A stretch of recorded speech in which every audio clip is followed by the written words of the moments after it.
Kneel before Zod! You can't go! All the plants are gonna die! I'm gonna take a bath. Bad dates. I'll alert the media. Boys, keep off the moors. It's evil! Don't touch it! The name's Pliskin. No wire hanger!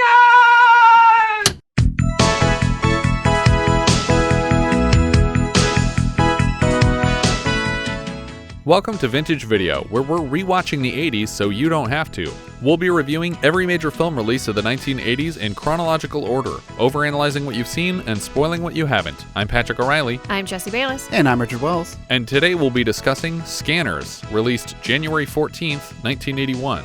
It was written and directed by David Cronenberg and released by Avco Embassy Pictures. It's possible that the concept of Scanners was inspired by a group called Senders, from a chapter of William S. Burroughs' Naked Lunch. The Senders were a hostile organization of telepaths trying to take over the world. Cronenberg would of course go on to adapt Burroughs' novel to the screen in a film of the same name. I can think of at least two things wrong with that title. And this is also not the sender who is responsible for the diversion of all the mail in America. Correct, that is a different Sender. A 1976 draft of Scanners was entitled Telepathy 2000. It started with a protagonist named Harley Quinn telepathically raping a woman on the subway. Harley Quinn? Harley Quinn was the character's name. But what, like, is this like Harley Quinn, like from Batman? No, this is pre-Harley Quinn. Yeah, Harley Quinn was invented for the animated series. She didn't exist until like 1992, 1993. That's crazy. I didn't realize she was original to that show. I assumed that she was a character from the comics just like everybody else. Well, she was so popular that she's now like obviously integral to the Joker character. Yeah. But are we assuming that I'm only making an assumption here that this Harley Quinn in Cronenberg's script is a male? I think it was, yes. Okay. Oh. Okay. But that's interesting. Now I feel like I want to go back and research if the name Harley Quinn appears anywhere before this. I'm sure it's just, it's a reference to the same thing that the character No, Harley I get Quinn that. is referencing. I get that. But like now I'm curious if it appears, if this is the first appearance If another person came up with it. That's possible. Director Cronenberg has described this film as his most frustrating that he ever made. It was a Canadian tax shelter situation, and as a result, he was forced to write and film simultaneously. Patrick McGoohan and Jennifer O'Neill apparently did not get along, which added to the difficulty, though they barely had any screen time together. I'm wondering if maybe they had more in the first draft, and then they were written apart. Yeah, because I can't really think of any scene where they're together. Yeah, and specifically, he doesn't get to interrogate her. Like, they're in the same room, but at different times. So I can't think of any time they share the screen. In an interview with Film Comment, actor Stephen Lack shared this terrifying recollection of his first day on set. Quote, "There we were, the first day of Scanners, and they had me get into this 18-wheel truck with 4 gear shift levers and had me drive into the shot. It was horrifying. I never drove such a thing, and I was pretty disoriented." End quote. He explained, quote, "We were set up on a feeder road to the highway, and all the camera crew and staff were there, and some car on the highway slowed down to gawk, and a truck on the highway rammed them from behind. Oh my God. There was a death and sirens, and the whole crew jumped over the storm fence to help out. I was given a slight reprieve of an hour to figure out the gears." So wait, did Lack cause the accident?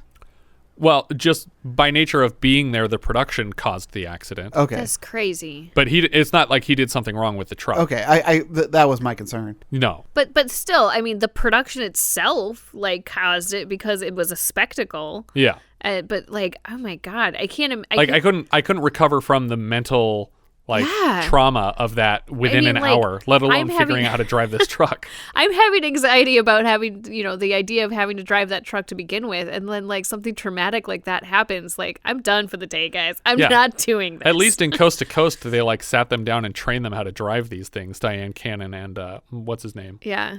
What was the guy's name in that? Eric Roberts. Yeah. No, it wasn't Eric Roberts. No. The Blake.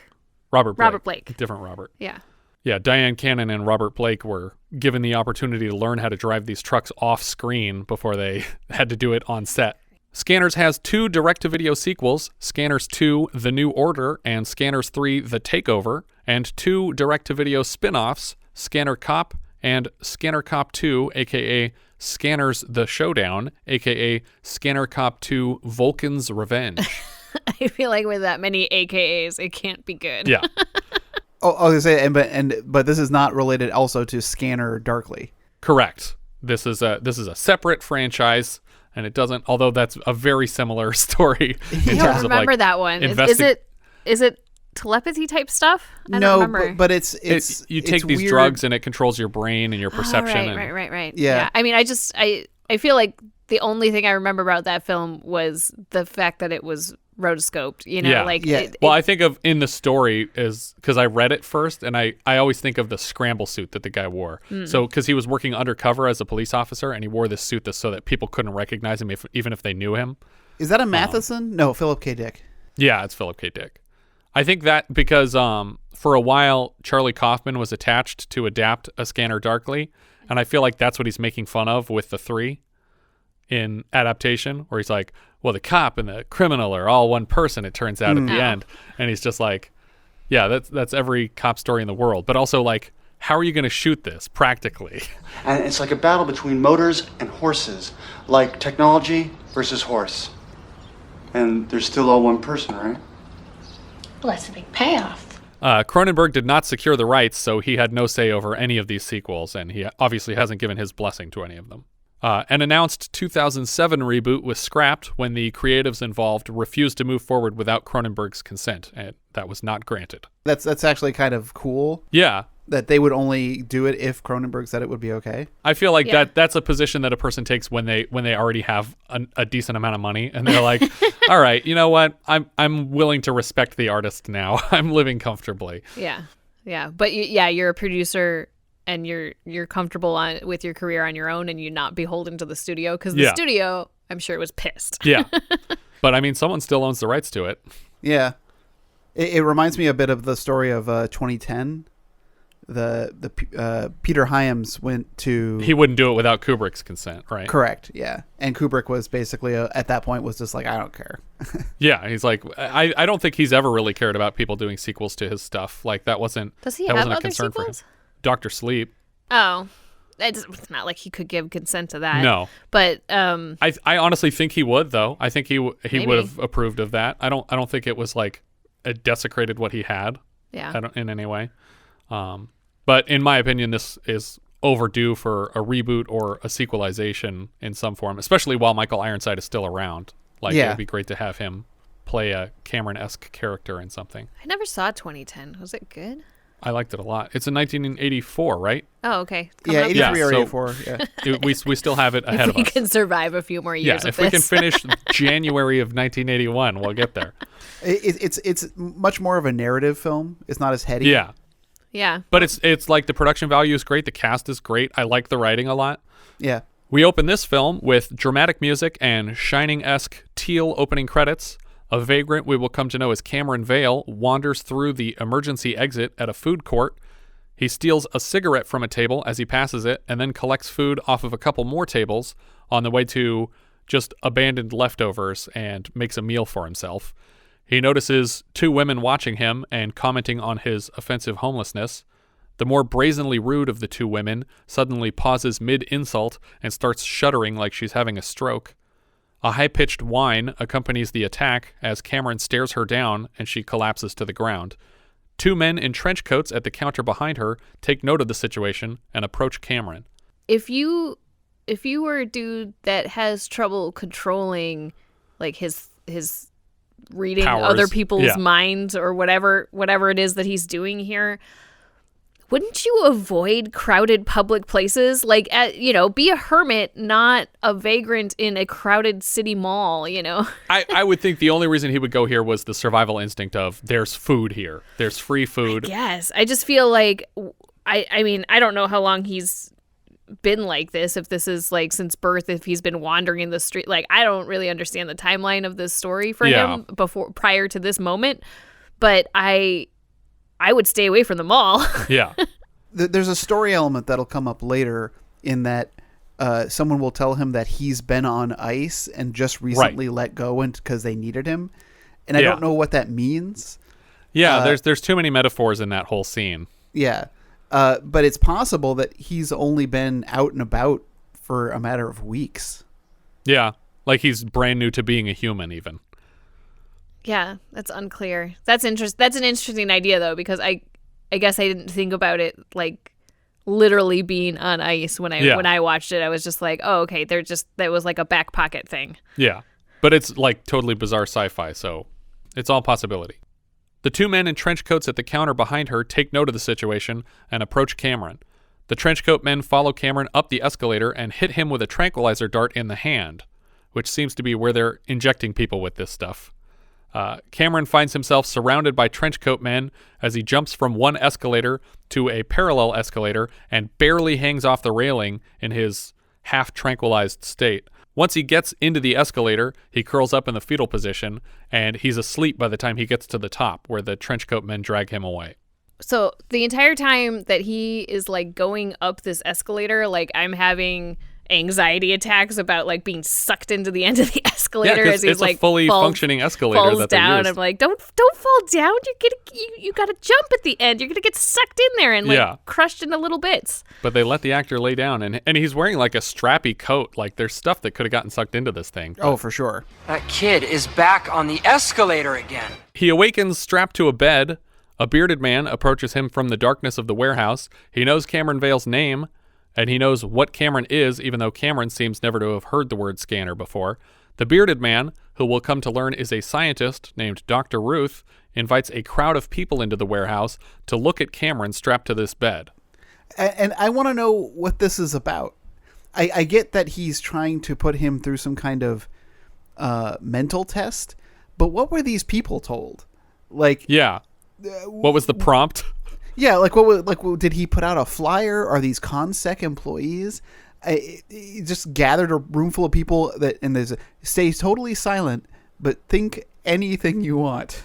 But I also get the impression that this warehouse is being kept secret from the rest of ConSec, so I don't think these are ConSec employees. I think these must just be people off the street. Yeah, what a weird thing. Just walk into this room and just sit there and think real loud. Yeah, but it's just. I mean, was he walking around like he had a movie screener at the mall and he was just stopping people like, hey, want to see a guy thrash? That's my fetish. Perfect. This whole section started me thinking... You don't work in the industry, do you? the industry of thrashing? The thrashing person industry. This whole section made me think about the whole thing that's like been viral lately about how certain people don't have internal monologues. Yeah. You know, like they don't think in words and sentences, and I'm just like, does that just not register to him, or do you suddenly see images? Like what is that like? That's true, yeah.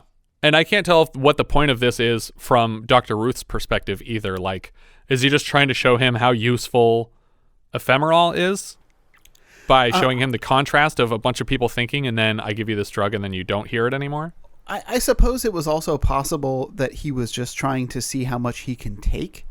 Because, again, we'll come to realize that there are other scanners that have a varying intensity. That's true.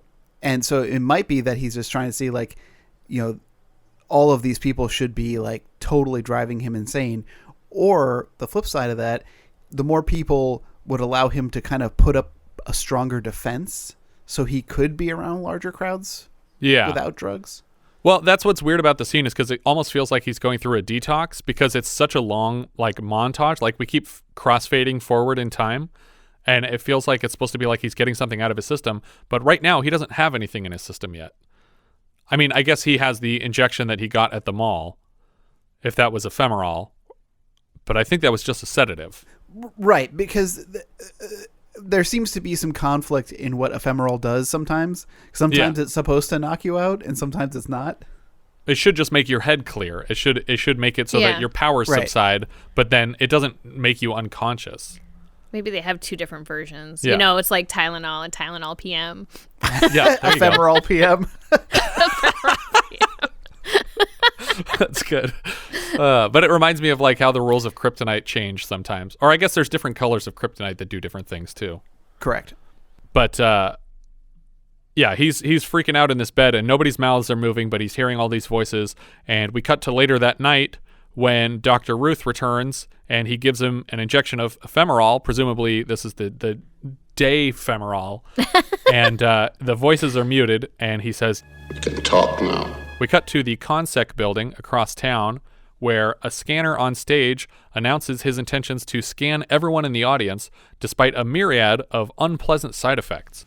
I must remind you that the scanning experience is usually a painful one, sometimes resulting in nosebleeds, earaches, stomach cramps, nausea, sometimes other symptoms of a similar nature. If an erection lasts longer than 6 hours, consult your doctor. Yes. He assures everyone that the process is safe and that they have a doctor on hand before calling for volunteers.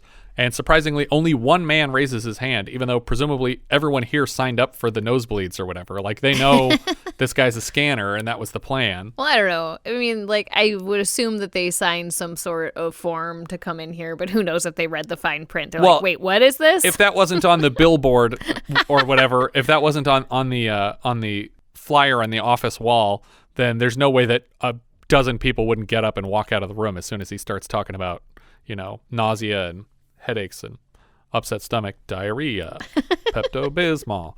The lone volunteer takes the stage beside the scanner and the exercise begins. He asks the volunteer to think of a secret that he wouldn't mind this group knowing about, intending to read it from his mind. A pulsating whine grows as the two men twist and contort their faces on stage. The scanner is grinding his teeth tightly and seems very panicked until his entire head explodes, showering the entire stage with blood and brains. This was insane. I was not expecting this. This is my first time watching this movie. Yeah. And this was shocking. It's for sure the best head explosion in any movie. And it's so good. Like, so often when you have things like this, that if you go in slow motion, you can see where they replace like the dummy. You know, like he's like, oh, that's the dummy head that they blew up. But this one, the head, the guy's fake head looks so believable and real, and even the eyes are bulging out as the explosion's happening. It's like there are actual pieces. The effect for the exploding head was accomplished by filling a latex sculpt of the actor's head with dog food, leftover lunch, fake blood, and rabbit livers. And then the visual effects supervisor, Gary Zeller, literally shot it from behind with a 12-gauge shotgun. Huh. So it's like an actual suicide was committed on stage. That's crazy. I mean, like, I don't remember exactly, but it must not have been a two-shot because, like, I would not be anywhere near that thing when they're shooting a shotgun. I think Ironside even said on set that he had problems with being so close to it. Although, isn't it against any kind of regulation to bring an actual loaded shotgun on set? One would think, but it's 1981, so... Although I guess they don't say what they were firing from the shotgun. It could have been like one of those, like... beanbags or salt shotguns. Sure. Well, also, it brings new meaning to the word two-shot when you have a double-barrel shotgun. Yeah, right? But it looks phenomenal. I was trying to think of other even like head explosions from movies that I really like, and the closest I think we get is in Big Trouble in Little China, but we kind of cut away before the guy explodes. Yeah. But I like when his head is like fully inflated before he erupts. Yeah, I feel like there might be some head exploding in Riccio. Oh, that sounds right. There's a lot of heads that explode on the show The Boys, but it's all CG. Yes. It's all done That's with CG. true. Yes. Yeah. Man, I would really love for The Boys to do something like this, like full practical latex head exploding. See, this is another... Okay, because I was thinking about how The Boys kind of relates to this story points later, which we'll bring up. But now this is another point that they do head explosions. So I really think that The Boys was influenced by this movie. That makes sense. A man near the stage apprehends the volunteer before he can leave the building and calls for backup. I want you to come with me. I didn't do anything. I said I want you to come with me. A group of security guards walk the volunteer through a stairwell, and the doctor is instructed to inject him with ephemeral because they've determined this guy's probably a scanner if he was able to do that. As the doctor approaches the volunteer's hand with the needle, he is coerced by some unseen force to inject the chemical into his own hand, but the volunteer fakes a collapse to sell the injection, which means this must be ephemeral PM. Yeah, or exactly. he assumed it was that. Right. And he thought if he collapsed, it would look more like he was losing his powers. But like, you know, when they... I feel like it's weird that they're always trying to inject in the hand. Like, it seems like a weird place to inject this stuff. Like, yeah. Is there a main artery I don't know about in the pad of your thumb? I think there are big veins there, though. Are there? I don't know, but like it just seems like a weird thing to do because when they shoot the trank, it hits in the hand. Well, don't they usually, when they set you up with an IV, don't they usually do it in that area? Well, they do it in the back of your hand, not in the That's true, not in the fatty webbing. the fatty part of your thumb. Maybe there's some scanner node that's right there. There's a scanner node? A lymph node that's in their hand. Also, why did they have it? Like, on hand? Yeah, like ready to subdue a scanner. The only scanner who was there, to their knowledge, was the one who was giving the presentation. What if he went rogue though? Whoa. They were like, we need to start take him down. He was on a pretty the stage. nerdy looking guy. I don't think he likes to party too much. Yeah. I don't know. I also don't think that they could have done much to stop him from blowing up Michael Ironside's head based on the faces both of them were making. If they were gonna try and inject him before he killed anybody, they waited a long time. Later, we see a 2-car caravan of ConSec agents transporting the volunteer when Ironside takes over the driver of the second car back. The second car races around the first one on the left, and the passenger in the second car levels a gun at the driver, demanding he drive normally. You gotta pull back behind him, man. Come on! Ray, I'm gonna kill you if you don't do it. It's like, that's not gonna save you if you shoot this guy in the head while you're driving full speed down the road. There's some kind of history that we don't know here where this guy was just waiting for any excuse to kill this guy. Yeah, or Ray does this all the time, and it's driving him insane. But Ray just swerves off the side of the road into a wall, and the whole car explodes into a ball of fire. Ray! The front car pulls over to help, but it's clearly no use. While two of the agents argue by the flaming car, the one left in the back seat with the volunteer pulls a gun on him, and the volunteer smiles. Here's where the scar in the middle of the volunteer's forehead is at its most pronounced. It looks like an 8-pointed star pressed into a skin tone wax seal right in the middle of his forehead. Yeah, I thought this was like a remnant of a bullet hole or something. Like I was super confused. Like someone had shot him? Yeah, I'm like, how does somebody get shot in the head like point blank between the eyes and survive it? Like, well, it's better if it's in the middle than it is if it's to one side or the other. I guess between the lobes. There's plenty of cases of bullets getting lodged between the hemispheres and being removed safely. So what you're saying is don't aim straight for the middle. Don't aim in the middle. Yeah. Okay, got it. Or do if you're trying to not kill the person. But then also don't shoot at them.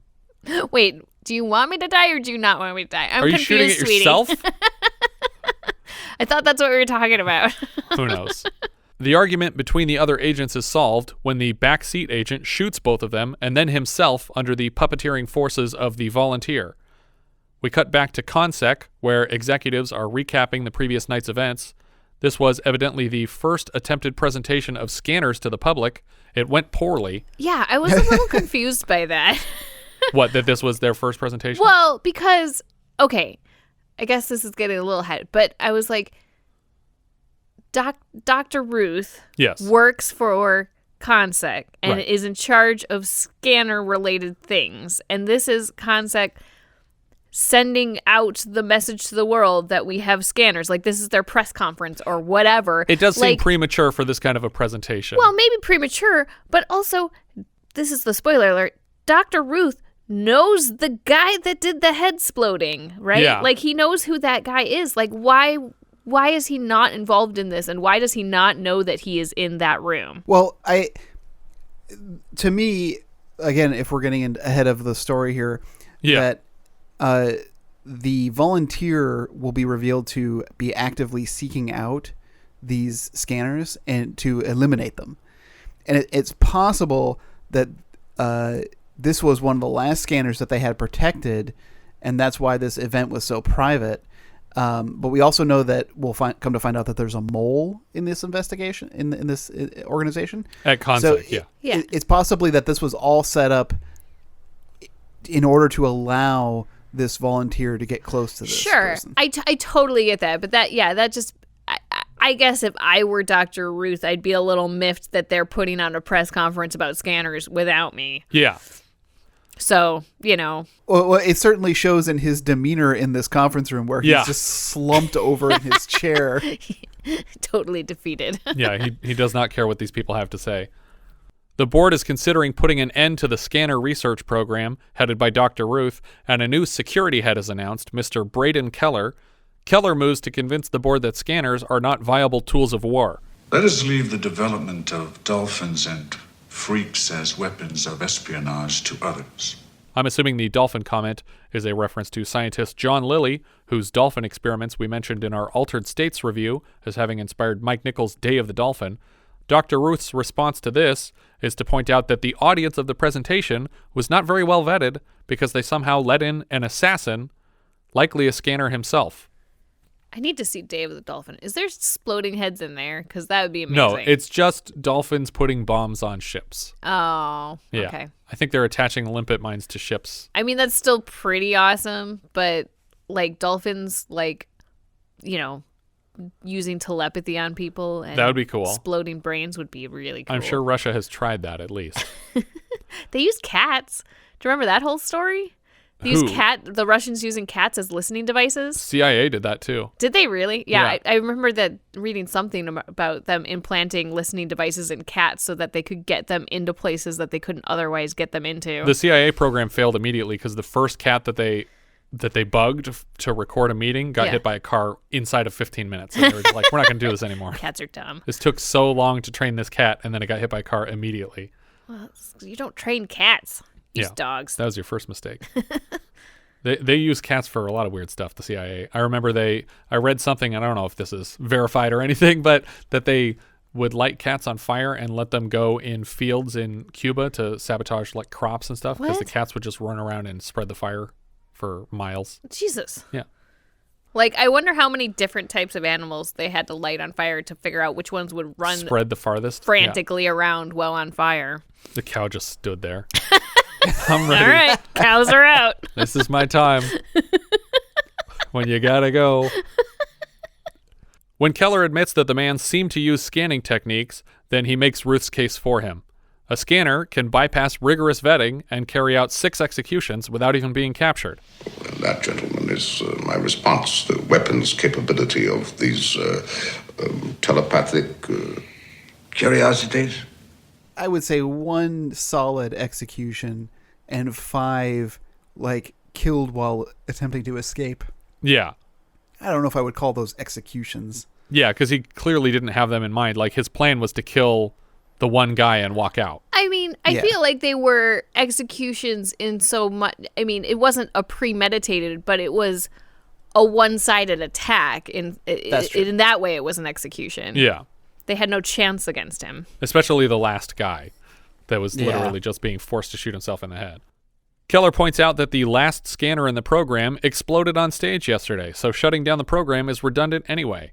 Dr. Ruth shares his suspicion that the program has been losing scanners to another larger underground organization controlled by the volunteer from last night, who he has identified as Darryl Revok. He recommends they retaliate by infiltrating Revok's group and then reveals an ace up his sleeve, another scanner that he only recently connected with. Now, this scene was supposed to lead directly to where the film starts. The head explosion was supposed to be the very first scene of the movie. That would have been so great.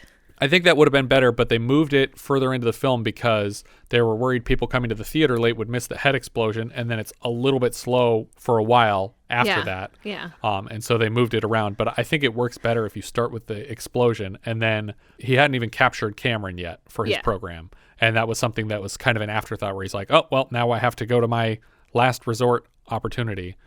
I mean, I think if this movie was made today, they would have changed that order. Yeah. And it's a shame because I feel like, you know, you shouldn't have to change those story elements that make a better story in order to accommodate, you know, people being dumb, like coming to a movie late. I was just thinking about this. There is sort of an unofficial remake of this movie called What Women Want. I don't remember the massive head explosions in that movie. Is he a scanner in that movie? Is that how you become a scanner? You take a bath with a hairdryer and is that what happened? Yeah. I don't remember that. He literally just electrocutes himself in a bathtub with a bunch of women's products, and then he can hear what women think. Okay. All right. Yeah. I really want like a recut of What Women Want, but then there's like a scene where Mel Gibson has like a staring contest with Michael Ironside on like a street corner. I feel like if I do this to myself, will I understand my own like desires and wants and motivations? I think so. That sounds nice. Here's a bunch of electronics. just what? No. Killing myself in this episode. As a matter of fact, I do have one, still unaffiliated. Very special one. We cut back to the warehouse where Ruth is keeping Cameron. Dr. Ruth teaches Cameron what scanners are, a sort of jumble of telepathy, telekinesis, and pyrokinesis, but he claims that they haven't found a cause yet. Cameron seems clear-headed now, like he's fully detoxed from where he started the film. Ruth asks what happened with the woman at the mall, and Cameron claims that her comments forced him to think about her. He never meant to hurt her, but as soon as she started thinking about him, he looked at her, and then whatever happened automatically. We cut to a control room where Keller is seeing this interrogation live on a dozen monitors. Ruth asks what bothered Cameron about the people he brought into the warehouse. They talked too loud. They talked and they talked. Really?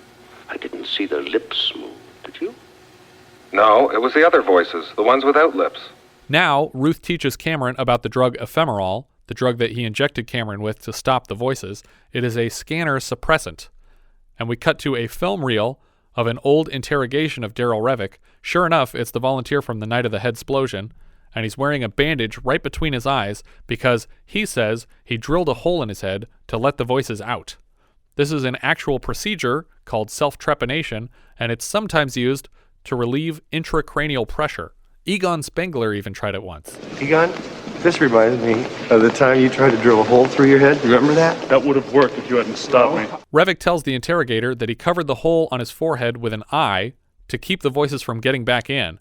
And when she asks, a little condescendingly, do you think that's going to trick them? He flips out on her. Do you think that will fool them? Sure. I mean, sure, you know. I mean, if that's the only way. No!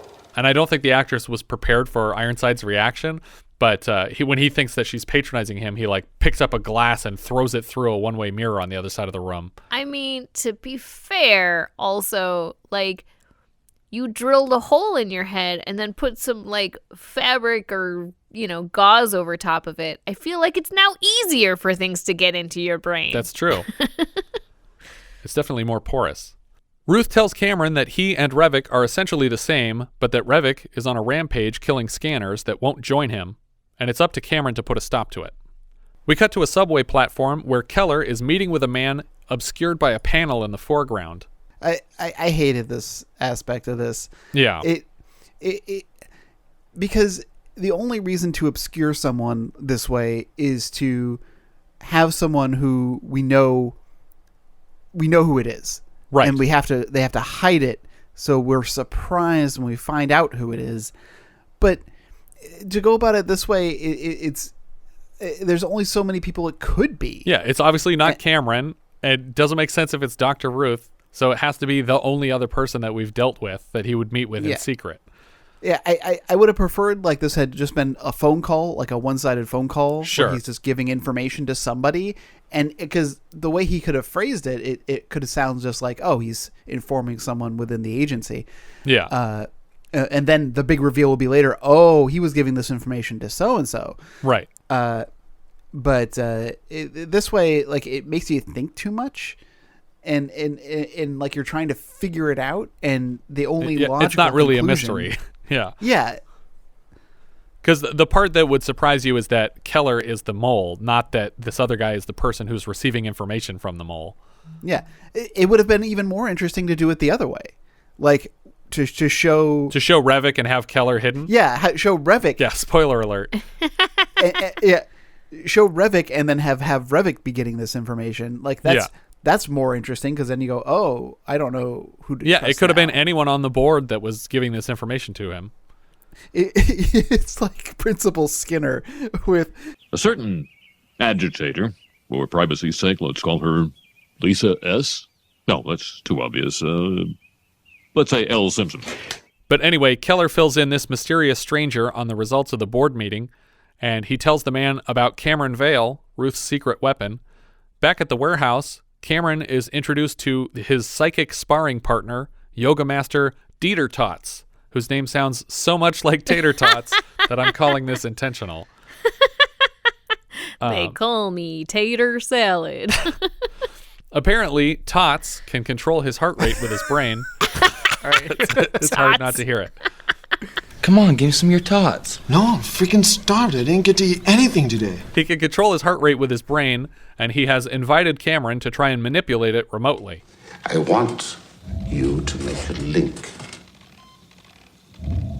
from your brain to his heart. I want your brain to make his heart beat fast. Tautz is supposedly able to lower his own heart rate if it gets too high, but as should have been expected, Cameron has no trouble, and Dr. Ruth, for some reason, doesn't even have the ephemeral in his hands ready to inject this whole time. He tells Cameron to end the scan when it's clear that Tautz is suffering a heart attack, but Cameron waits until the last possible second to release him, just as Ruth is reaching out with the needle.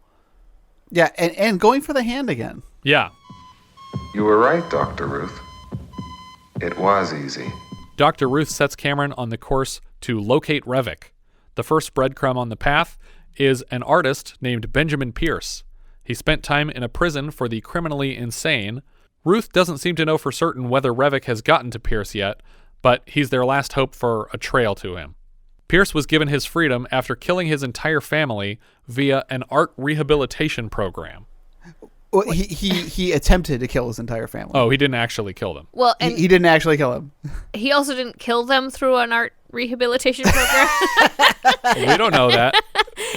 After attempted murder, he was rehabilitated in theory and released. But they were like, you tried to kill your kids, but this is a great fucking tree. This macaroni art is deadly. Yeah. Get out of here. It's like a House of Wax situation. Right. We cut to the gallery of Pierce's work. Cameron encounters the gallery owner and has some questions about the artist before he's willing to purchase anything. The gallery owner is unwilling to share any information regarding the artist. Then I liked his line, though, when he was like, I'm interested in this for my apartment in Paris. Yeah, he's trying to sound fancy.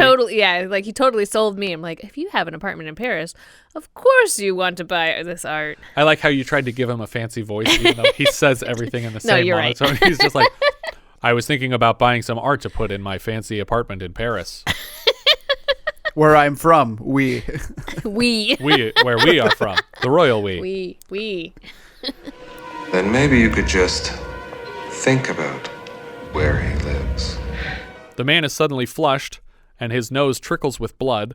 A woman in the gallery, a friend of the owner, rushes to his side and seems to notice Cameron in the crowd and suspect him of having caused this.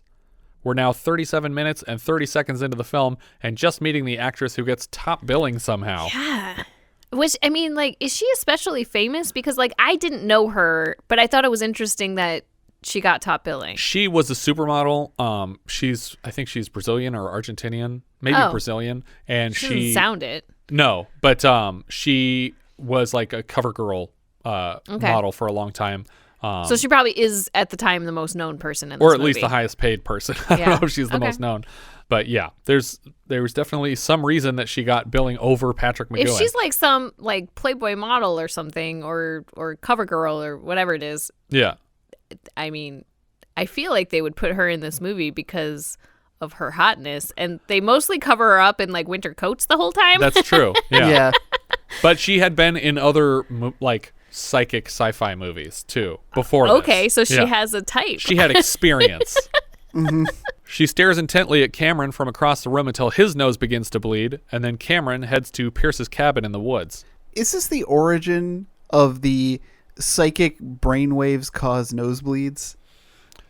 Like I don't know a lot of psychic movies before this, like psychic warfare movies. Yeah. Because it seems to be like everything, like even Firestarter, which came out like a couple years after this. Yeah, the father's 85? a psychic, and like he's always getting nosebleeds. Stranger Things. Yeah. They're always getting nosebleeds. It's like too much brain activity causes nosebleeds. I don't know when that became a movie trope. I think it was around the same time that everyone started doing coke, and they were like, "Man, whenever my brain works really hard, my nose starts gushing blood." feel like that had to feed into it in some way. Perfect. Also, I like how Vale says just think about where he lives. Yeah. And I really wanted him just to get like a solid postal address, and it'd be like, crap, I don't know where this is. It's just an address. I have to go find a map and figure out where it Guide? is. Where is that? I don't know. B11. There's only B10. I don't think people know what a Thomas Guide is anymore. If you were confused about which Thomas you were looking for. No. I think we told my PA about it. He's like, what? What are you talking about? It's just a map of the entire state. Yeah, well, paper maps are confusing. Cameron heads to Pierce's cabin in the woods. He tells Pierce that he needs help, and he thinks that Pierce can provide that help, and Pierce just laughs in his face.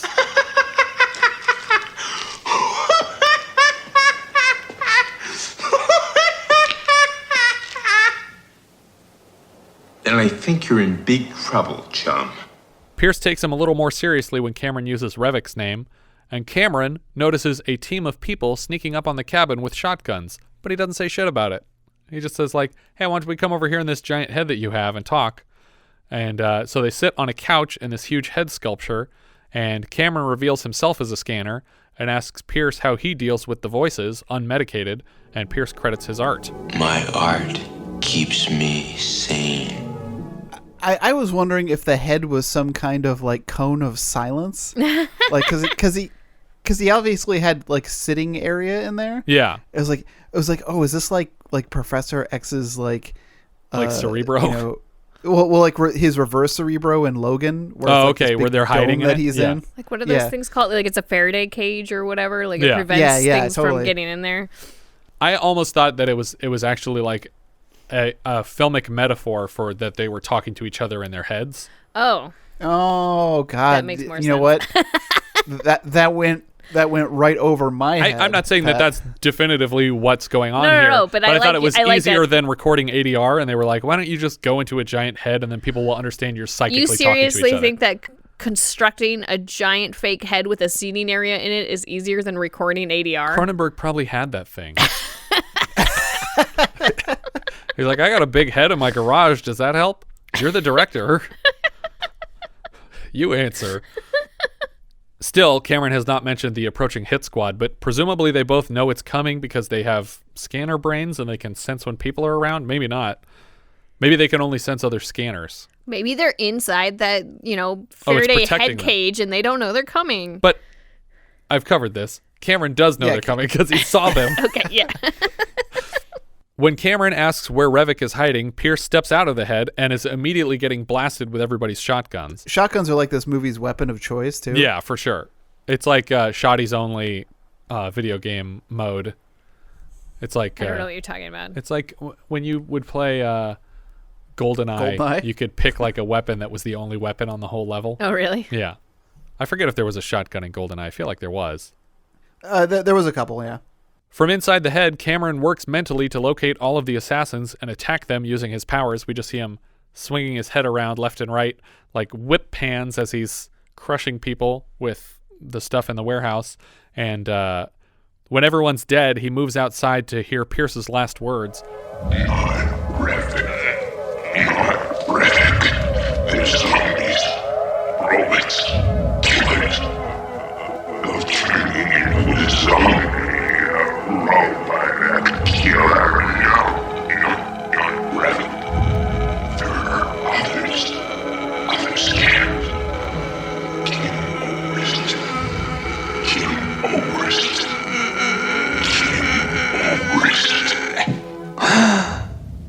But the subtitles here clearly read "Kill Obrist," which is for sure not what this dude is saying.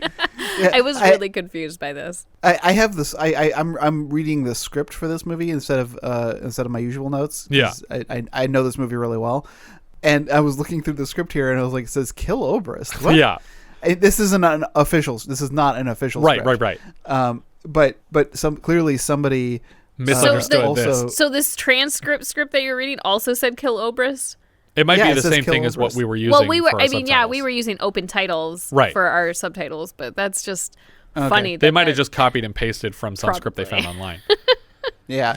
Also, it's interesting because when they say the word program, it ends with a M-E. Oh, okay. Yeah. So it's a British person they're transcribing giving himself this. away. We have one hint. We need to find this person. Just think about their address, Richard. Cameron checks into a hotel where he receives a package at the front desk containing some ephemeral to inject himself with in his room. PM or daytime? I don't know. He doesn't receive it. Like, he goes up to the front desk and he says, "Is there any packages for me?" And they're all, "What's your name?" It's like, "Cameron Vale." And then he's holding the package. He says, "What's your room number?" It's like, it has his name on it. Yeah. Just he give me gave you package. the name. Give me the thing. Are there a lot of Cameron Vales here today? Give me the thing. Cameron heads directly to Kim Obrist's apartment and is scanned at the door by a friend of hers. He gathers that Ben Pierce has been killed, and he leads Cameron upstairs. There's like 10 scanners just chilling in this apartment. When he finds Kim, it's the same woman who scanned him at the gallery, and he's asking for her help in locating Revok. We cut outside the building, where Revok stands on a fire escape watching Obrist's apartment from across the street.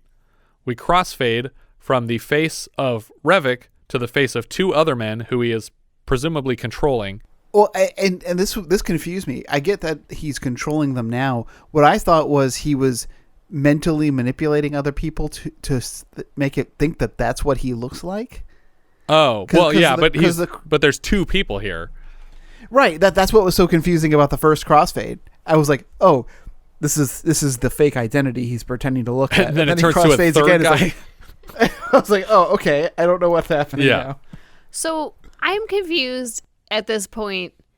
Like, who are these people and what are they doing here? Yeah, because they make the point a few times that like, oh, Revok has an army or this underground of things, but we never see any other scanners that he's like successfully lured to his side. Well, and I'm not totally clear on if he has scanner people or not. Like those people that showed up and started shotgunning, the dudes when they were in the giant head. Like, were those scanners? I don't think they were. Know. I think he has a thing for people that are holding shotguns, and he decides he's going to take over them. I mean, I get that he could control people or whatever, and maybe he's got all these army guys as his henchmen, but these, okay, Revok's people aside, all of these dudes in Kim's apartment, what are they doing here? And like, is this like...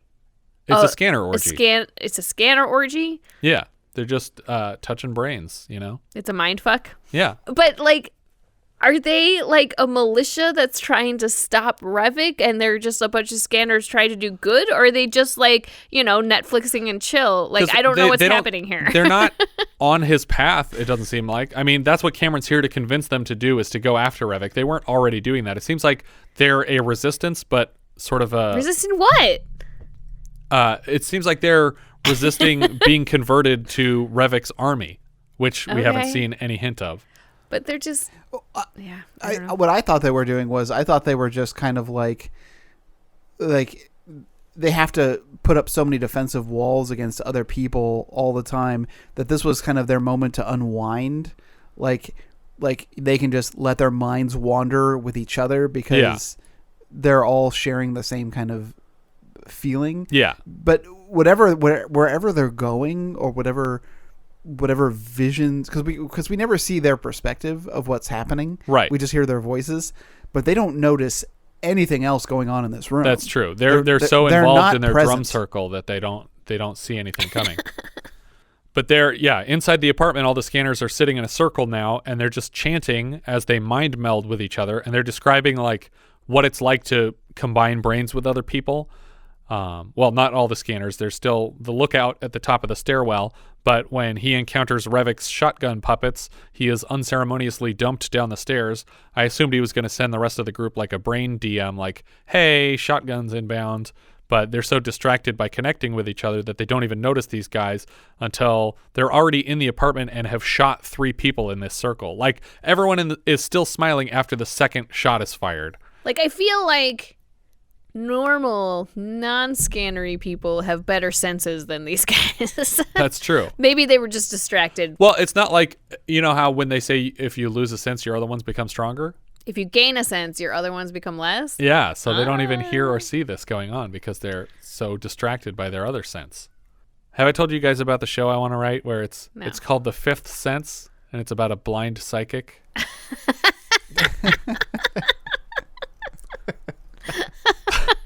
He can see the future and only the future. But he can't see anything. Even he knows it's the future, but he still can't see. Yeah. It's like, well, how do you know for sure it's the future? Kim screams to break up the circle and throws the gunman against the wall with her mind powers, instantly setting them on fire. The men collapse, and the scanners all race down the stairs to a school bus parked outside. Kim has to be shouted out of a trance in the bus because she's still in shock from having been in someone's brain while they were being murdered. Now I know what it feels like to die.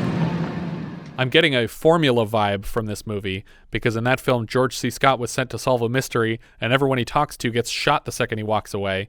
But it turns out that he was sent on this mission to find all these people so that they could be killed along his path. So now I'm worried that Dr. Ruth sent him on this journey so that he could lead him to all these other scanners and get them all killed on purpose. Well, that's kind of funny because Michael Ironside in the movie Total Recall is also following a guy to kill everyone who goes and talks to. Right, yeah. As they drive down the street in the bus, another van pulls up alongside it and just starts blasting at it with shotguns again. Yeah, they make no attempt to slow down or speed up or... Yeah, and they see the shotguns with a good 3 seconds heads up. They could have slammed on their brakes and avoided some of this massacre. Yeah. But everyone inside is killed except for Cameron and Kim, and the bus barrels through an intersection and right through the front of a record store where it crash lands on its side. Cam and Kim escape through the back door of the record store, and another shooter wanders through the demolished store as the bus catches fire, and he's in search of the missing bodies of Cam and Kim. I just realized how much I hate that their names are Cam and Kim. Yeah. Yeah. Well, I'll keep saying it. You keep saying that just to annoy us. Yeah. It's also easier to type than Cameron over and over again. Come on. You use talk to text for everything. That's true. It's easier to say than Cameron. That's how lazy I am. Saving me syllables. Thanks, technology. You can say Vale. That's one syllable. Yeah, that's true, but I already started with Cam. In the back room, Kim signals that she has lost hope in the resistance, but Cameron insists that they can destroy Revok alone. Again, I feel like they should sense this guy approaching with a gun, but they don't seem to. Even as he levels the gun at Cameron's back right in front of Kim, they fail to acknowledge him in any way. Kim is lecturing Cameron on how powerful Revok is and that Cameron is no match, when Cameron suddenly turns to the shooter and forces the man's aim away, and a box in the background just explodes. Cameron makes the man dig a clue out of his jacket, a tiny vial of ephemerol with a logo on it. At first, I thought, because we keep talking about this army of scanners, and there was a moment when this guy was upstairs, the car randomly caught fire. Yeah. And we've seen that the scanners can spontaneously combust things. It's like, well, is he a scanner? Did he start that fire as a distraction? Yeah. And he's got the ephemeral on him because he can dose when he needs it. But I think the ephemeral, he has it on him so that he can bring Cameron in, because he wants to bring Cameron to Revok, because Revok specifically said he doesn't want Cameron killed. Right. We don't know that at this point. Right. That is what but later on, we'll learn that. I don't like that they can, I feel like we take a step too far when we start doing the thing where people spontaneously can make things be on fire. Yeah. It's I feel like that's beyond your 1 point of suspension of disbelief here. I'll buy the being able to hear thoughts, and I'll even buy going a step further and being able to incept people and sort of inject thoughts into their consciousness. But I agree that the telekinesis stuff and the pyrokinesis stuff seems like a step too far. Yeah, it bothers me, and I don't think it's necessary. Yeah. Because I feel like there's nothing in this movie that requires them to have to set them on fire. I think everything can be accomplished with the other two aspects of their powers. Yeah. We fade from this vial to the same logo on a billboard for biocarbon amalgamate outside a laboratory. We don't bother with a scene of Cameron infiltrating the place. He's just inside already, wearing the same uniform and hazmat suit as everybody else. But based on scanner powers we have yet to learn, this would not have been difficult to accomplish. He sees a scientist climbing steps to a control room where results on a clipboard are being presented to Revok. Cameron heads to the same room, but by the time he gets there, everyone's stepped away. He makes an effort to infiltrate their computer system from a terminal in the room, specifically a limited access program called RIPE, but only gets as far as a prompt that reads, "RIPE cannot be accessed from here. Primary ConSec terminals only." So biocarbon amalgamate is affiliated with ConSec in some way. We cut to Dr. Ruth in a fancy parlor taking a phone call from Cameron. He tells Ruth that he's found Revok and that he wants to meet. I've made a breakthrough to Revok. I want to come in. I want to bring you an informant from Revok's group. At this point in the film, I had no idea who the informant was because I don't think we've been given any indication that Kim used to work for Revok, but we'll see later what he's talking about. We cut to a subway platform where, again, Keller is meeting with his contact, and Keller shares that Cameron is bringing in an informant, and we get the reveal that Keller's contact was Revok. Yeah, dumb. Revok insists that Cameron is lying and doesn't have an informant, and since I don't know if Kim was ever a part of Revok's group, I assume that Revok is telling the truth and that Cameron is lying for some reason. Keller worries that Cameron might have information about their contacts with each other, and Revok says, well, then you interrogate him yourself. Revok gives Keller strict instructions, though, to kill Ruth if he learns anything at all. And it seems like at this point Keller didn't realize that they were a killing conspiracy, because he seems kind of surprised at this order. He's just like, really? If he learns anything, I got to kill the guy? He's like, yep. Well, and what? It's such a vague order. Like, learns anything about what? Yeah. Like, if he starts juggling in the office, you got to shoot that guy in the face, because unauthorized learning. Because what does Cameron know? Yeah. What I mean, like from Revok's point of view, what does Cameron know at all? Yeah, I don't. Yeah, he hasn't really uncovered anything yet. I mean, yeah, from Revok's point of view, Cameron wouldn't know anything because Revok doesn't know that he knows about the RIPE program or that he infiltrated biocarbon amalgamate, so he wouldn't know anything. We see Cam and Kim arriving at ConSec via helicopter. We get a bizarre insert of just a doctor's arms holding syringes and announcing with ADR that both scanners will be given injections of ephemeral on their way in. I'm assuming this is a part of Cronenberg's reshoots, trying to fill in the blanks on their way to a final cut. Yeah, and I think that there's definitely some of those moments that are needed. Yeah. There was, the story needed a few more connect the dots. But like you said, this was being written as it was being shot. Right. Because it was that, a situation where I think they had 4 to 6 weeks for production and he didn't have a final script when they started shooting. So he was like changing it as he was going. Considering that, this is amazing. Yeah, I honestly think it comes together as I think it's amazingly cohesive as something that didn't have a final script before they started. Yeah. Because there's nothing, I don't feel like there's huge plot holes or stuff that gets left out. There's just a little bit, I feel like there's just a little bit of an overarching motivation problem. Like what, like who is after what, and I'm not entirely sure. But aside from that, I think everything connects pretty well. Yeah.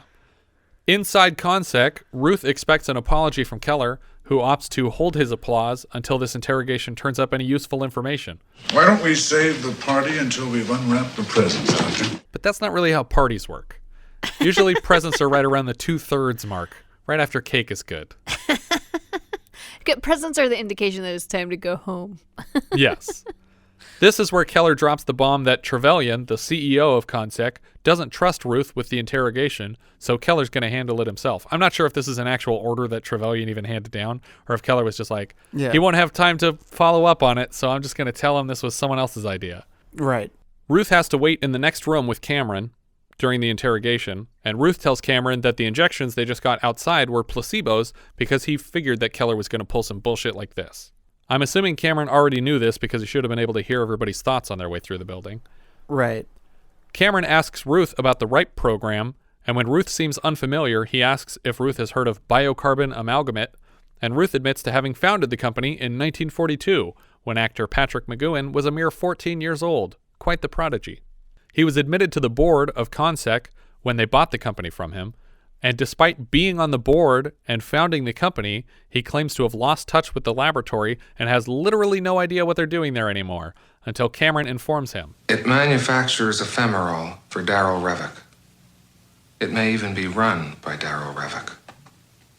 That's impossible. Cameron says ephemeral is being shipped in massive tankers and that the RIPE program dictates these shipments. He can only access the program from the primary terminals in this building, or, any random payphone anywhere. It follows logically that Consec is home to a traitor working on behalf of Revok. I'm confused by this whole business because, okay, so presumably Revok doesn't actually work at this chemical company. Right. Right? Like, he's working through Keller.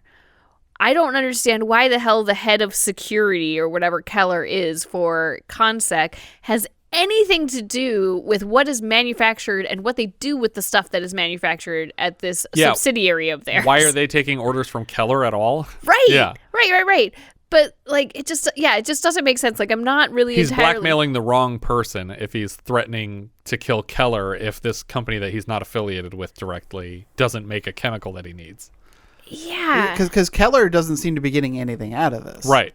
Yeah, that is a great point. I don't know why Keller is doing any of this. Maybe, he's just a fan. He's fanboying out over Revok.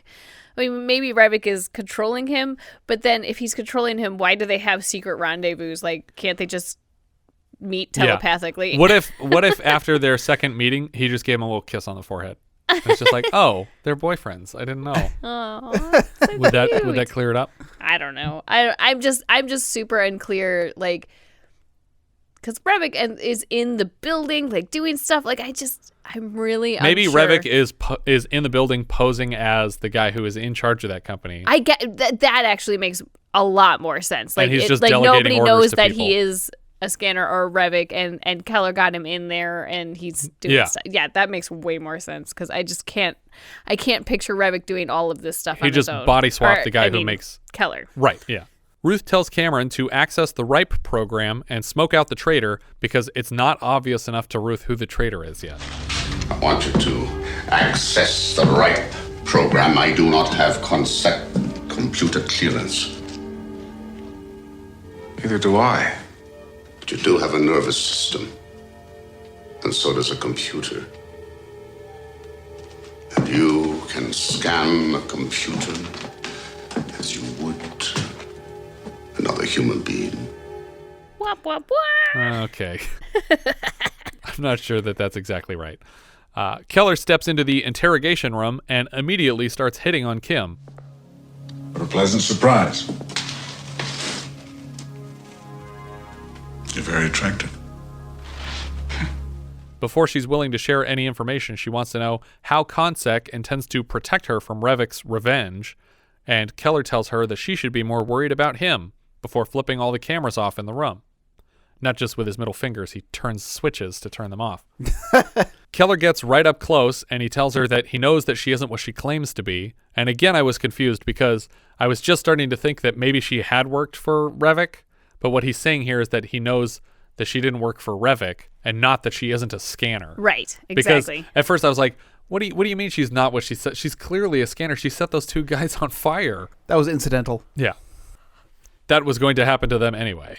Yeah, because it turns out that Revok doesn't have any scanners at his disposal. Like, I'm a little, because earlier I think you said that Revok is seeking out scanners and killing them. I don't think that's true, because that would be going against his desired goals, as we learn. Well, I think his goals have to do with the next generation of scanners. That he and Cameron were supposed to lead the next generation of scanners. So he's killing current scanners just so they don't get in his way? Yeah, he's killing all the other scanners that Ruth made to take over the world with his own army. Yeah, because they could be dangerous to him. Right. Okay. I think that's the plan. We're spoiling things, but it's necessary to spell this stuff out.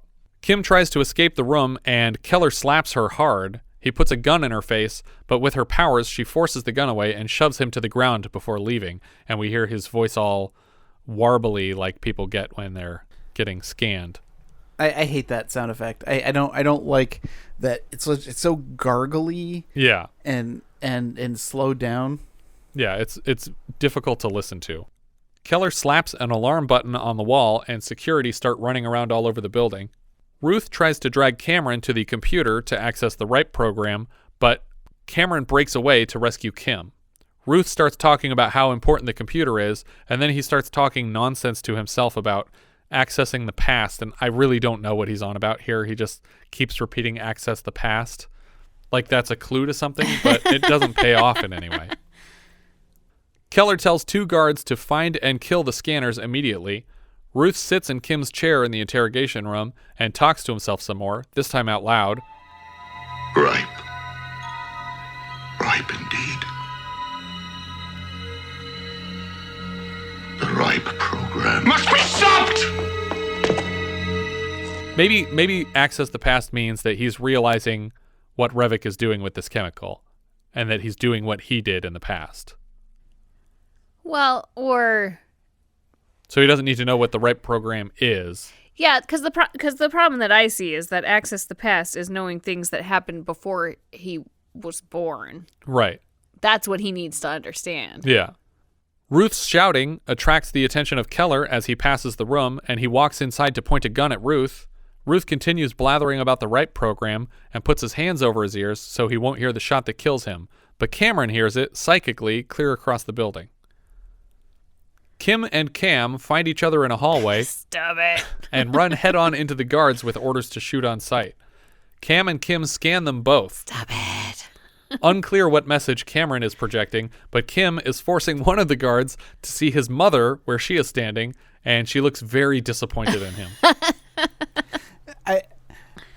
I would have really liked to have seen them like show the back and forth, but then show Kim as the mother, but then show the guard as a child, because otherwise it really doesn't make sense. Like, why would he be so like childlike and like, I'm sorry, Mom, I'm sorry? What if he promised his mom sometime in the past that he would never pull a gun on her again?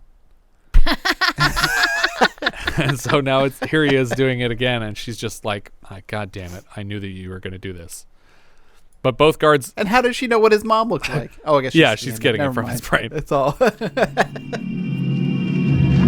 Mom.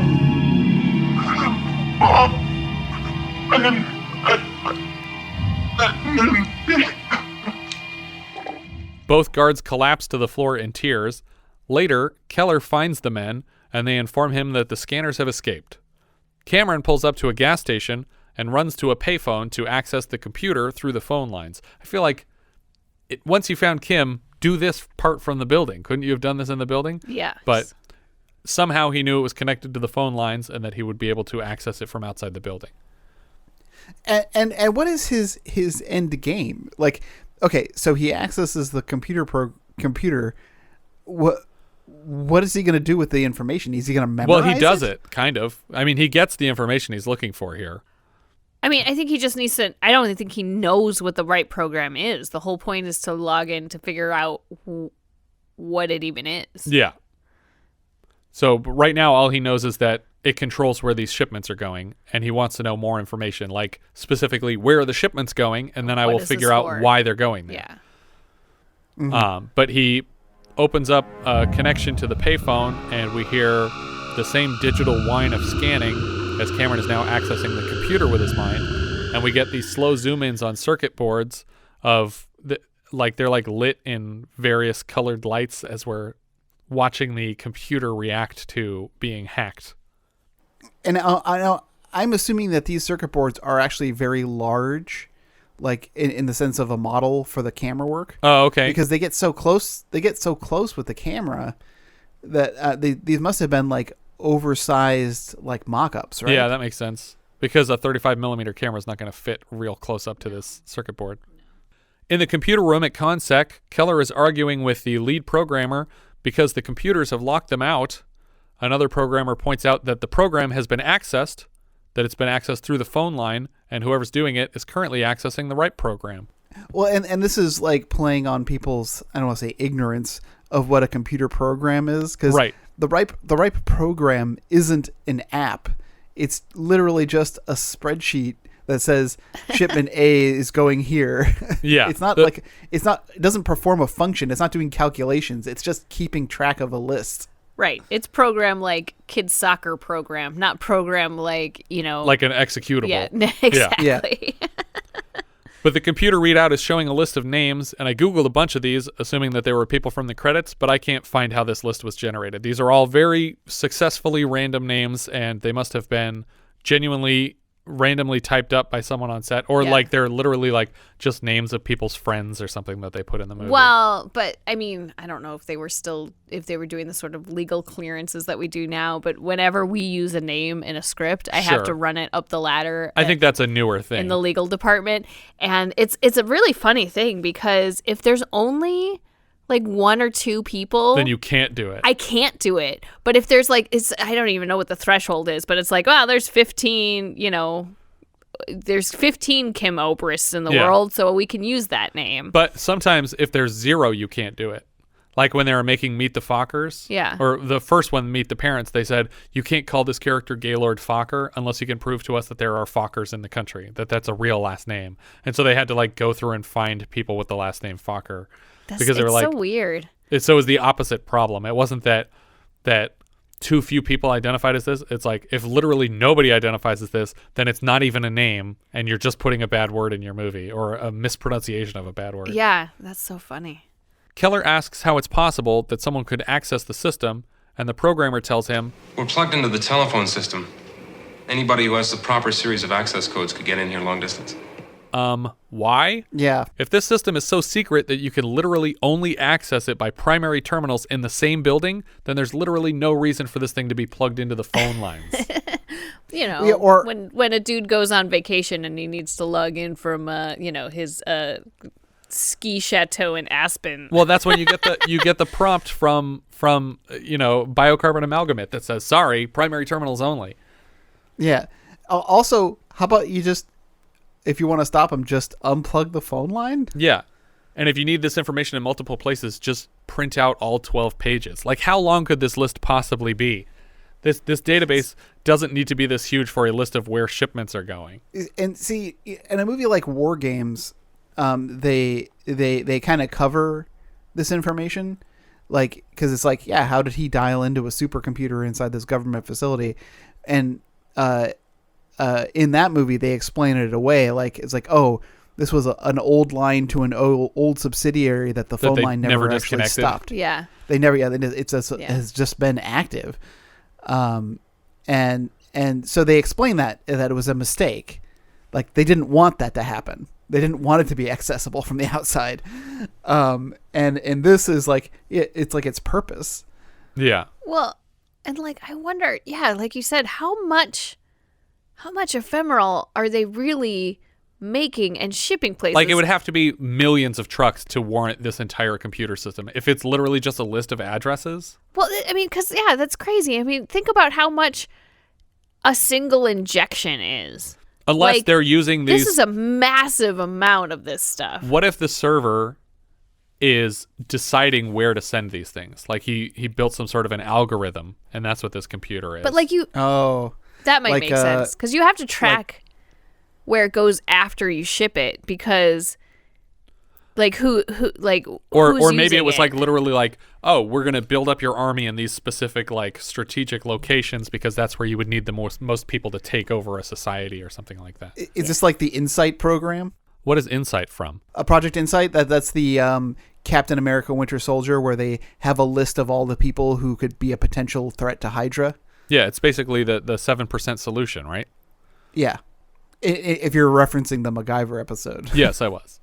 Which is one of the most haunting episodes of MacGyver. Yeah. I don't know what you're talking about. In 7% solution, MacGyver learns that the plan was that they were going to get 7% of politicians and police and all forces of authority and teachers were going to be Nazis. They were going to discreetly recruit people as Nazis in all of these positions of authority, and that once you get to 7%, you can take over any society. That is is that like a theory that existed before that episode? I don't know. But that was the theory that the bad guys had there. Yeah, the only other 7% solution is the Sherlock Holmes short story or adaptation that's like his he's trying to wean his drug habit. Yeah. We got a few more inserts of circuit boards, and Keller realizes that it must be Cameron and devises a plan to cripple Cameron and the computer at the same time. I really like this. I like, because Keller doesn't know anything about like computers, so he doesn't know how he can hurt him, but he knows that if there's a way to hurt the computer, that it could also hurt him, and he's asking the computer guy, how can we cripple him? Yeah. How can we just take them both out with one shot? And the computer guy does not get it at all, but eventually he's like, well, I don't know if it's what you want. Oh, I don't know if it's what you want, but I could override the max security self-destruct.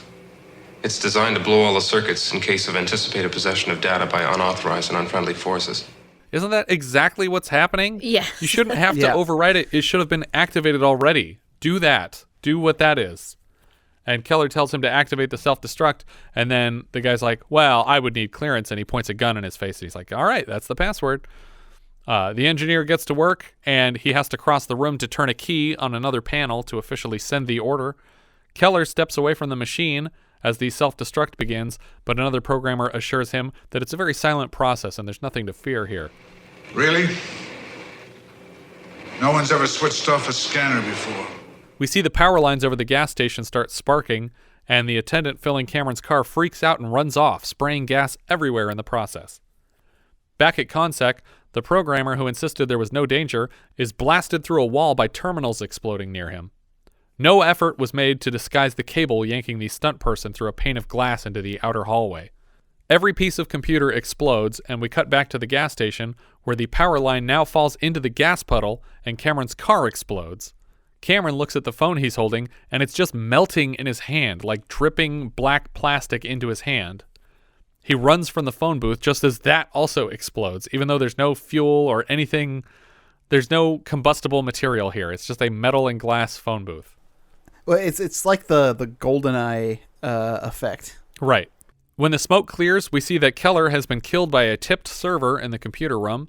We get one last shot of Cameron's car burning at the gas station, but for some reason the phone booth is in the foreground and looks inexplicably fine, like it didn't just violently explode. Cam and Kim take a taxi to a doctor's office in a residential area, presumably following information that Cameron hacked from Consec. They step into the office, and Cameron says that he'll speak with the doctor, and Kim offers to watch the door from the lobby. Kim asks a pregnant woman seated across from her in the lobby when the receptionist will be back, and she doesn't seem to know. We hear the sound of scanning, and at this point, as a first-time viewer, you're probably worrying that this woman's belly is about to explode, but it's actually the other way around, because Kim is being scanned by this woman's unborn fetus. Yeah, I was terrified that we were going to have an exploding belly here. Yeah. Cameron busts into the doctor's office, demanding to speak with him immediately, but the doctor's like standing there with this poor old man in his boxer shorts, and he holds up a vial of ephemerol and says, I understand you've been prescribing this to patients. And the doctor's like, I got to talk to this guy for a second. We don't see the full conversation with the doctor, but when he reunites with Kim outside, she tells him how this fetus just scanned her and caused her nosebleed.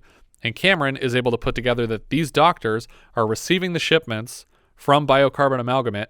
They're prescribing ephemerol to their pregnant patients, and that the chemical is causing these children to become scanners.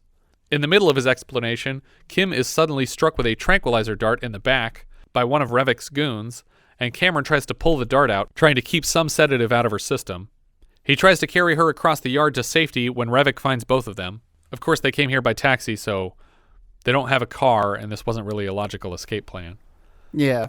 Revok tranks them both and then takes them to biocarbon amalgamate. Why couldn't he scan one of the people in the office to, like, help carry her? Oh, that's true, yeah. You gonna make the pregnant lady carry something, Richard? Unless she weighs over 40 pounds, it should be fine. Cameron wakes up in Revok's office and demands to know where Kim is. Revok says she's still sleeping in the next room. Revok and Cameron talk to each other, and it seems like Cameron is conflicted with regard to his thoughts about Dr. Ruth. At first, he says that he was a great man who helped him, but then later, Revok starts talking about the power that scanners possess, and Cameron says, you sound just like him, as though it were a bad thing. Now, Revok reveals some information to Cameron. He's been trying to reach Cameron this whole time to protect him, and the reason Cameron can't name his mother or father is because Dr. Ruth had this information erased from his brain, because Dr. Ruth is Cameron's father and also Revok's father. He knew where you were, but it wasn't until he needed you that he reached down and hauled you up out of the slime. Who? Your father, Dr. Paul Ruth. To prove what he says, Revok presents Cameron with an old magazine advertisement for a drug called ephemerol. It was marketed to pregnant women as a sedative. This is a reference to a real drug called thalidomide, which was marketed as an anti-nausea medication for pregnant women in the 50s and 60s, but an unfortunate side effect of thalidomide that wasn't known at the time is that it caused birth defects like webbed appendages that were commonly referred to as flippers at the time. So no superhuman abilities were imbued for those children, not that I wouldn't watch a movie about flipper babies trying to take over the world. The same story was likely the inspiration for films like Minority Report or more recently Netflix's Stranger Things, though I guess Stranger Things is also a mix with MK Ultra because it's like you're drugging people against their will by this secret government program. Yeah, but again, like The Boys, where the babies have powers. You're drugging the babies so that they have powers. And that scene in the first season when he's like pointing the laser eyes of the baby around. Spoiler alert. Good stuff. Ephemeral never made it to the mass market because of the side effects that were discovered in testing. Unfortunately, the testing was done by Dr. Ruth on his own pregnant wife to create Revok and eventually Cameron. The two of them are the oldest and most powerful scanners because they got some undiluted version of ephemeral reserved exclusively for Dr. Ruth's offspring. So apparently they're like 5 years older than all the other scanners, even though they all seem to be about the same age. Actually, there's more of an age difference between Revok and Cameron than there is between Cameron and any of the other scanners. I don't know. It's hard to tell. But in addition to saying that they kept Cameron on ice in this scene, which made me think that that was happening literally, he also says like, oh, why did you connect with Keller? And then he says, Keller could see the future. And it's like, what?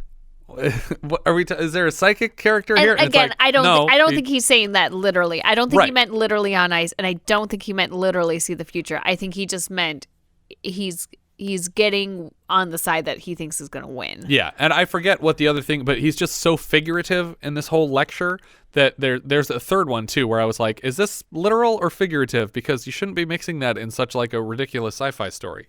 Revok informs Cameron that with his shipments of ephemeral, that he has essentially manufactured an entire generation of scanners that they can collect and train to take over the world.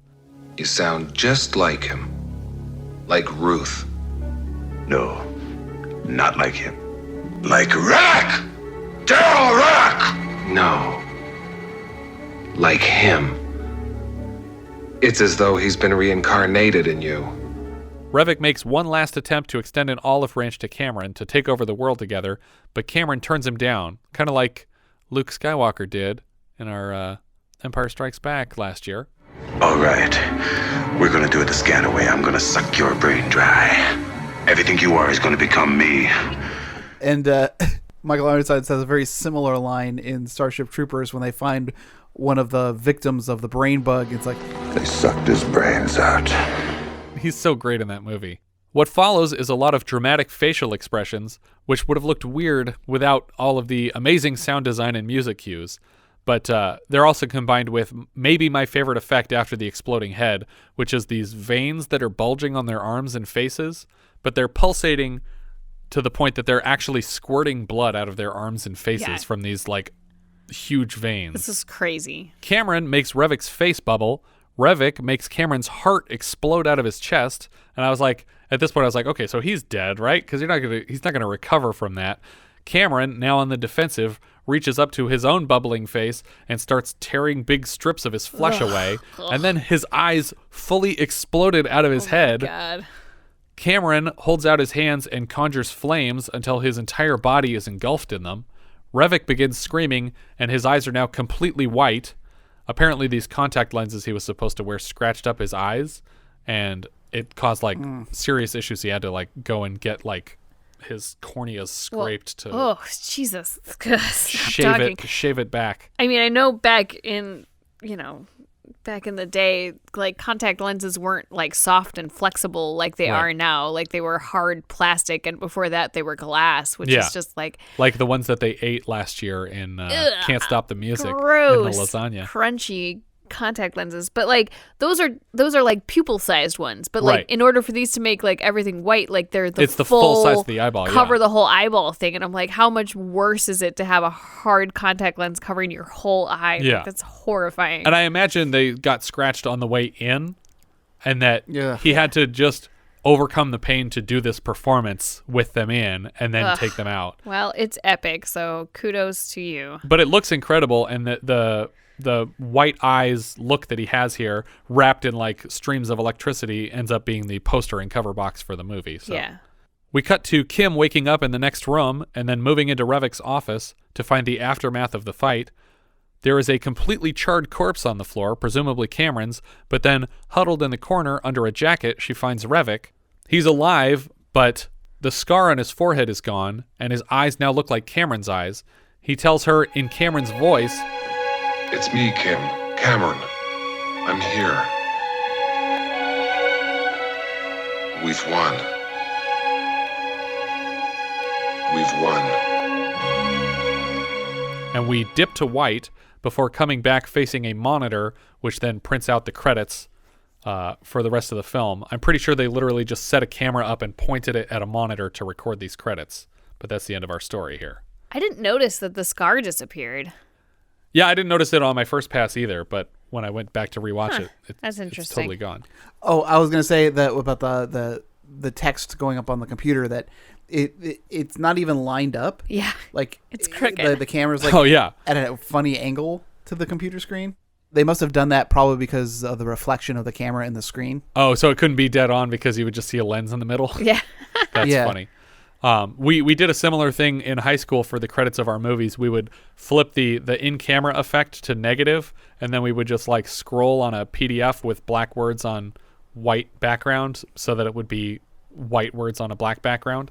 Right. And it worked just as well. Slowly scrolling your PDF. Actually, the first thing we used to do for the opening titles, we would do screensaver. You know how you could type words and it would make the words like fly around? So that'd be the title sequence for our film would be that way. Oh my goodness, you guys. But yeah, I really like this movie.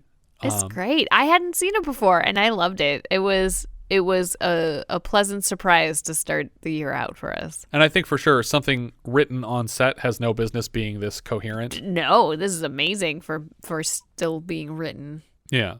Our writer-director was David Cronenberg. He followed this up by directing Videodrome, The Dead Zone, and The Fly. He also directed Naked Lunch, The Good Crash, A History of Violence, and Eastern Promises. He also played a postal supervisor in The Stupids and Dr. Wimmer in Jason X. I really like his character that he plays in Nightbreed, which is a Clive Barker movie. Right. It's because he's pretty much he is the primary antagonist of the film. So he's got quite a bit of screen time. That's cool that he actually gets a big part as a non-actor participant in the story. Yeah, and his name is Philip K. Decker instead of Philip K. Dick. Not that it's a Philip K. Dick story; it's a Clive Barker story. Yeah. David Cronenberg also was given credit for an incident involving myself and director Paul Haggis, because Paul Haggis and Cronenberg had a big legal dispute over the title of Crash because of Cronenberg's title called Crash. Yeah. And when I was working for a show, I caused an injury to Paul Haggis, accident with a door. Accident. Well, he was approaching a door, but he wasn't looking at the door, and so when Richard went to open it for him, he walked into the edge of the door, right? Yeah, he walked right into it. But I keep trying to find the article. Some guy had written an article about it and claimed that David Cronenberg hired some kind of hitman as a joke. He was joking in the article, but that he put some kind of hit out on Paul Haggis. I was like, no, it was just me. Yeah, but he was literally hospitalized, right? Oh, he wasn't hospitalized. He had to go to the emergency room and get some stitches, and that was the day before he won the Oscar. Right. Crash. So when he's up on the stage, they tried to cover it up, but it's very clear. The injury that you created as a paid assassin. Well, they created the injury together, Richard and Cronenberg. Yeah. That's great. I mean, I knew that story. I remember that story, but I didn't know it had anything to do with Cronenberg the first time you told it. Well, it doesn't technically have anything to do with Cronenberg, other than someone alleged that Richard is owed some monies by Mr. Cronenberg. The music here was provided by Howard Shore. He's another regular collaborator of David Cronenberg's. He worked on Big, Quick Change, Mrs. Doubtfire, Philadelphia, Ed Wood, Seven, The Aviator, That Thing You Do, Dogma, High Fidelity, The Cell, none of which are Cronenberg films, but he also did everything that Peter Jackson has done since Fellowship of the Ring, because he did both Lord of the Rings trilogies and King Kong between them. Cinematographer Mark Irwin, another Cronenberg collaborator, coming back for many more films, but we'll also see his work later this year in Night School. He did the 88 Blob, RoboCop 2, Dumb and Dumber, and a couple other Farrelly Brother titles, Kingpin, There's Something About Mary, Me, Myself, and Irene, as well as the 96 Scream, not to be confused with the 81 Scream, and Freddy Got Fingered, which is something I've been an apologist for a long time. I have a copy on DVD signed by Mr. Tom Green. Editor Ronald Sanders, again, mostly Cronenberg titles, but he did also cut The Gate 2, The Trespassers, Johnny Mnemonic, and Coraline, which is weird because I think that was his only animation editing credit. The makeup here was provided by Dick Smith. We just had him for Altered States, which actually kind of feels thematically linked to this movie, even if there's not direct correlations. For sure. He's got Oscars for a lot of badass makeup work over the years, but this one probably features his most memorable facial eruption. He also did Exorcist, Taxi Driver, Death Becomes Her, all sorts of cool shit. Jennifer O'Neill played Kim Obrist. She's Helen St. Clair in Cloud Dancer, which we'll be covering on Patreon for its 41st anniversary this year. She's also Shasta Delaney in Rio Lobo and Dorothy in Summer of 42. The character of Kim Obrist was apparently named after producer Claude Hurreau's assistant, because in the credits it says Claude Hurreau assistant, Kim Obrist. So either the producer was just like, name a character after her, or Cronenberg liked the name on set and was like, that's what we're going to call this character that we're just now writing into the story. Yeah. Or, crazy idea, he didn't have an assistant and I don't know, they just made up a name in the credits for his assistant. That's dumb. That's not what happened. What if the assistant liked the name so much that she changed her name to Kim Obrist before they started compiling the credits? Among Jennifer O'Neill's 9 marriages, one was to Jeff Barry, who wrote all of our music for Idolmaker last year. Stephen Lack played Cameron Vale. He played Anders Wallach in Dead Ringers. He doesn't have many acting credits, but he has gone on to a successful career painting and sculpting. I was checking out some of his sculptures earlier, and they're pretty cool. They look like retro-futuristic car shapes. They're very interesting. Patrick McGoohan was Dr. Paul Ruth. He plays Edward I Longshanks in Braveheart. He's the warden in Escape from Alcatraz, which is ironic because he's likely best known for playing Prisoner Number 6, the titular prisoner of The Prisoner, a role he reprised on The Simpsons. Huh? I've worked on this for 33 years. It's made out of toilet paper rolls, toothpicks, and plastic forks. And the sail is made of scabs and dynamite. It's small and it's smelly, but it should carry both of us to... That's such a great show. Yeah. I can't stress Homer how good that show just kills me. Oh, you were talking about the other show. Yeah. The other one. I think maybe I'm wrong, but I think all of The Prisoner is on Prime or something. I have no idea. I mean, it didn't actually run that long. It's only one season. Yeah, but it's a very memorable season. Yeah, it is. But before that, he played another spy, Danger Man. Danger Man, yeah. And so I don't know if The Prisoner is supposed to be a spiritual sequel to because it's about a spy trying to retire. And the consequence. And then in the last episode, he gets kidnapped. Of The Prisoner. No, I was just pretending that he becomes a prisoner at the end of Danger Man. Oh, okay. Yeah, I see what you're saying. Patrick McGoohan is also the Phantom's dad in The Phantom, and he's the voice of Billy Bones in Treasure Planet. Lawrence Dane played Braedon Keller. He was Ralston in Nothing Personal last year, and he'll come back as Hal Wainwright, the father, in Happy Birthday to Me later this year. He's also Dr. Alfred Hathaway in Darkman 2. Michael Ironside was Darryl Revok. He's also Richter in Total Recall. He's Ratchik in Starship Troopers, Jester in Top Gun, and more recently he was Miller in The Machinist, opposite Christian Bale.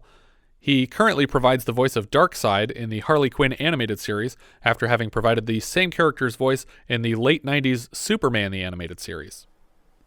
He's super funny in the Harley Quinn series too. Like the way he plays the character, it's totally different, but it's it's really funny. Did they bring anybody else back that was one of the original voices? I just love the idea that they would even go to him for that. As far as original voices, I couldn't tell you. But they did get a lot of fun celebrities to do parts on the show. Yeah. Including just like people playing themselves, like Howie Mandel was playing himself and things like that. It was a really fun show, and as much as I want more of it, I'm kind of glad that it had an ending. Oh, I didn't know that it did end. Oh, it has a place where they could end it. Oh, okay. And I would be happy if they ended. How many seasons have they aired so far? Because I thought there was at least just two. Oh, okay, so the second season might be the last one. Robert A. Silverman played Benjamin Pierce. He was Dieter Perez in Jason X alongside Cronenberg.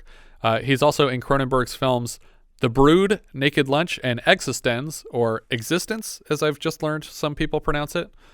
He's a hydraholic in Waterworld, and we saw him last as Mr. Sykes, the psychotic red herring janitor in Prom Night. Adam Ludwig played Arno Crostic. He's Hans de Ruyter in Short Circuit 2. Murray Cruchley played Programmer 1. He's Parsons in Death Ship last year. I don't remember who Parsons would have been.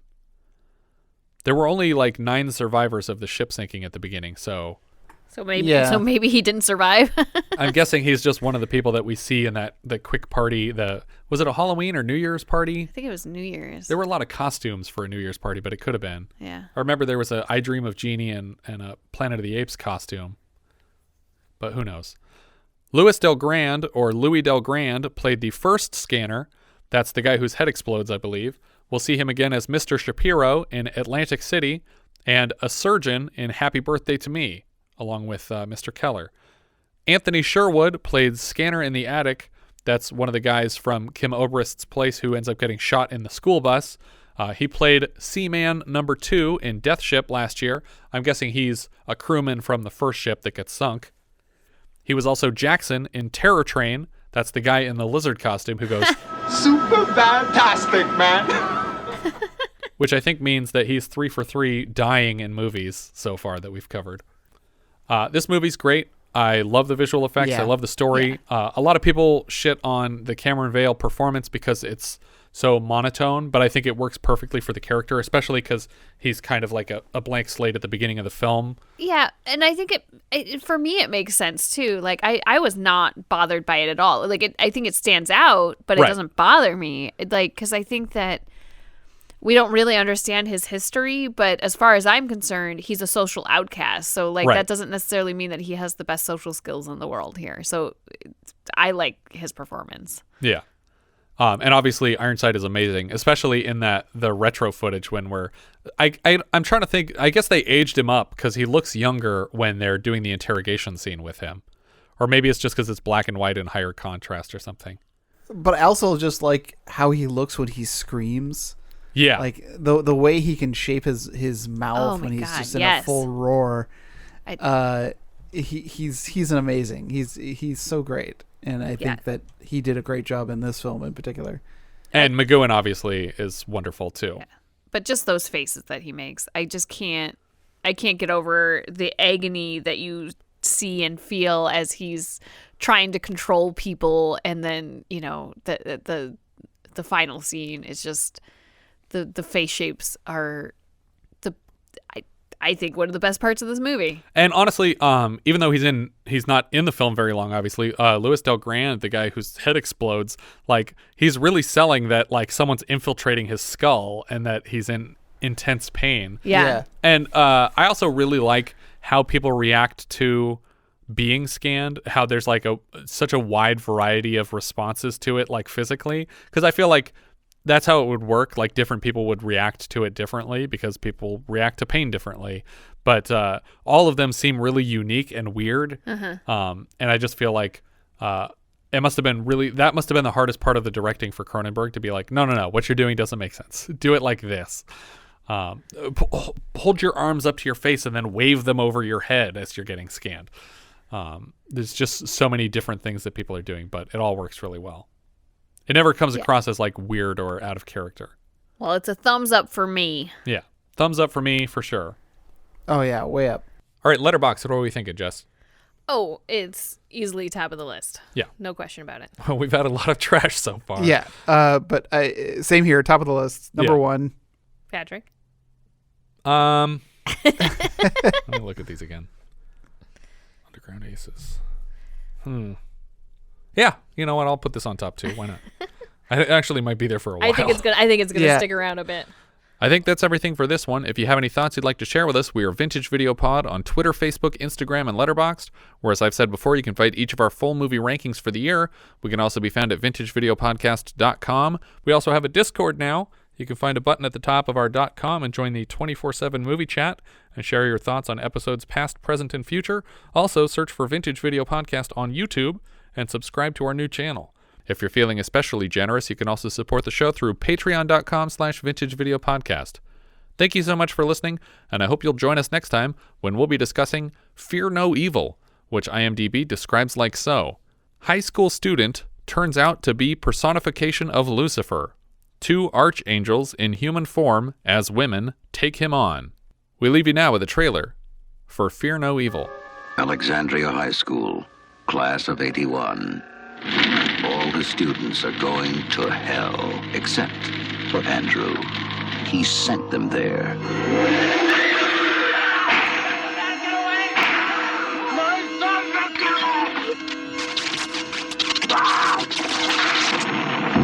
Fear no evil.